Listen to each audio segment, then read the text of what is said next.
boys and girls, ladies and gents, and members of the Big Red Food Army. It's your boy, Big Red, and his main boy, Little Red, who could also be your boy as well. Welcome to another Big Red Snack Attack. And what are we having for snack? Well, we just got finished having dinner. Now it's time for a little drinky. So what do we have on deck here? We have... People would be like, what's my soda? It's not my soda, people. It's Mellow Yellow.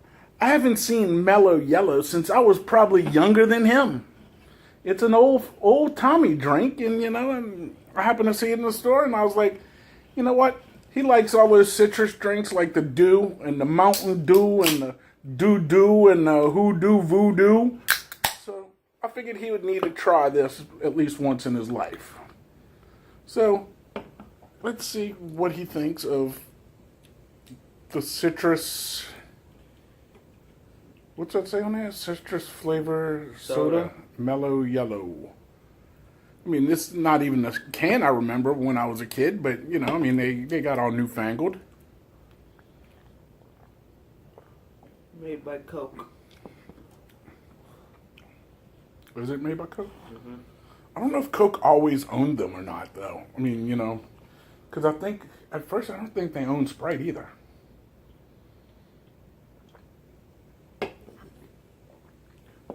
Right off the bat, it's not as acidic as most sodas. Yeah, nowhere near.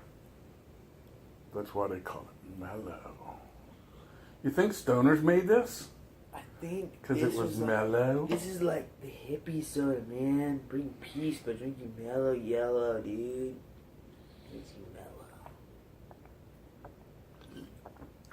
mellow. I mean, it's so like non-carbonated. I mean, it's carbonated, but it doesn't have any of the bite. It's got so little bite that I could probably chug this whole can if I really wanted to. Yeah. But I mean, it's a citrus flavor, but it's not a strong citrus flavor. The entire soda's just mellow. It's way mellow. Like, I don't understand what this thing is. It's confusing. Maybe it's like hippie stoners that made this. See, what I think they did is Coke, if they always owned it, let's just say they always did, just for the purpose of this video, they decided, I want them to create a drink that's very mellow towards people. So that they went to Woodstock, they grabbed a hippie. A hooky hippie? And then they twisted him, and all of his juices flew into this. So we're drinking hippie sweat? This is hippie sweat. Hippie sweat. And it actually, Essence of hippie. It actually has real juice in it, but less than 1%. That's the 1% real hippie juice. That's the 1% of real hippie juice. Where did you see it was made by Coke? You know my eyes are bad. Mm-hmm. The Coca-Cola company. Yeah, it sure is. So you know what? You probably did have this and just don't remember it. You know why? Because when we went to the World of Coke, what was that, like 6 years ago? Like 6 years ago? Maybe. I don't remember. I remember I just went around to all of them. It's just like... Yeah, we had... And then they had that one nasty one. Yeah, they had... Like, if you ever get a chance to go to Atlanta, skip the aquarium, because the aquarium was, like, freaking retarded expensive. It was, like, $130 for a man and a child, or a man, child, and a child, to go to the freaking aquarium. It was a cool aquarium, don't get me wrong, but... It wasn't $130 cool. And this was 4.5 years ago, maybe? But we did go to the World of Coke. And that was cool as hell. Because when you finish the tour, you end up in a room and you just get these little dispenser cups. And they have little kiosks set up all over. Like little circular kiosks.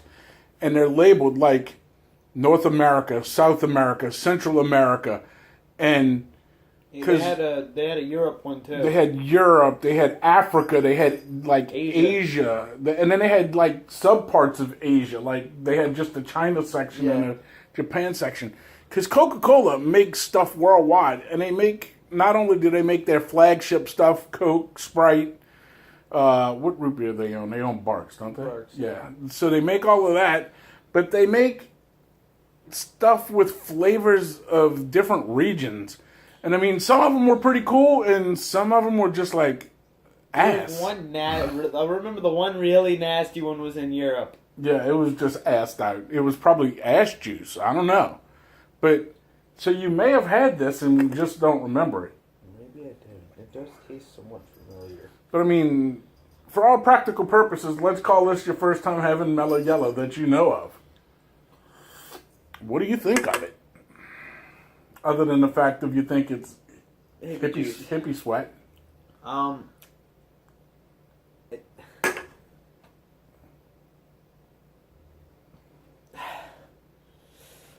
Because of the fact that none of the flavors are overly pronounced, it doesn't have any bite, but it doesn't have too little bite, but it doesn't have so little. I literally have to give it a dead... No, I'm not asking you what you're rating it. I'm like, what do you think of it? I mean... It's just too in between. So it's like wishy-washy. It's like on the fence and it won't make up its mind. It won't make up your mind what do you I want to be a juice? Do I want to be a soda? Do I want to be... It's literally what they did. It's almost like flat. You know what I'm saying? Yeah. Like a flat soda. That's what it kind of reminds me of. It's like a flat, flavorful soda. Because it doesn't have a whole lot of bite. So you really think it's like hippie sweat? Like stoner hippie sweat? Yeah. And it's mellow. Well, they had a song back in the old days. They call me Mellow Yellow. It's hippie sweat. It's hippie sweat. Okay. So it's hippie sweat, y'all. Anyway, what do you give it?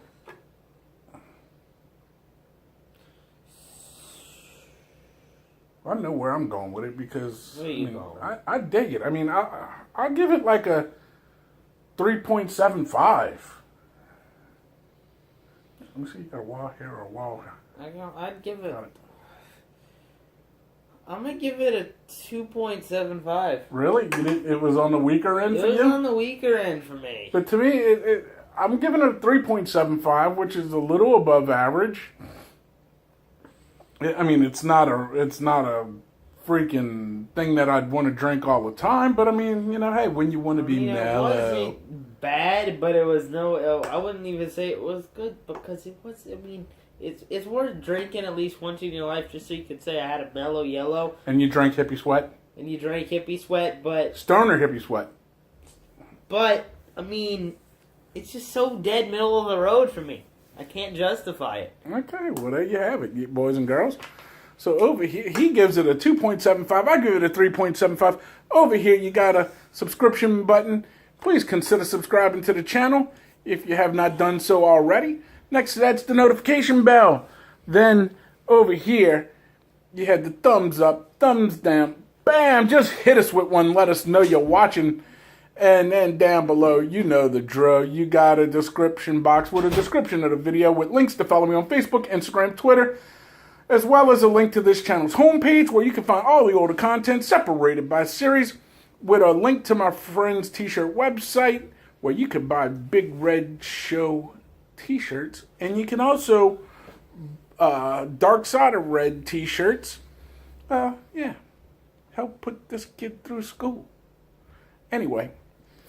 Down below that's comment section. Leave us a comment. Let me know what you think of Mellow Yellow. If you had Mellow Yellow, if you remember Mellow Yellow as a kid. I remember it as a kid, but I don't remember it being that mellow. Anyway, thanks for watching. From Big Red, Little Red, and Samantha the cat. There y'all, girl. Hey, say hello to the peeps. At least quit licking your asshole. I mean, it's kind of rude, licking your ass on camera. I mean, well, I guess if I could lick my ass on camera, I'd do it too. Might be rich, you never know. Anyway, I want to thank each and every one of y'all for hanging out. From day one sub to the newest sub. Thank you from the bottom of this big fat belly to the top of this almost bald dome. Just need you to do me one favor. Tell your ma, tell your pa, tell your greasy grandma, share this video with your family and friends. Show them how you get down with Big Red, occasionally Little Red, and sometimes Samantha who licks her ass. We out. We got shits to do. next time, we'll see you at the vending machine, Big Red and Little Red, for another Big Red snack attack.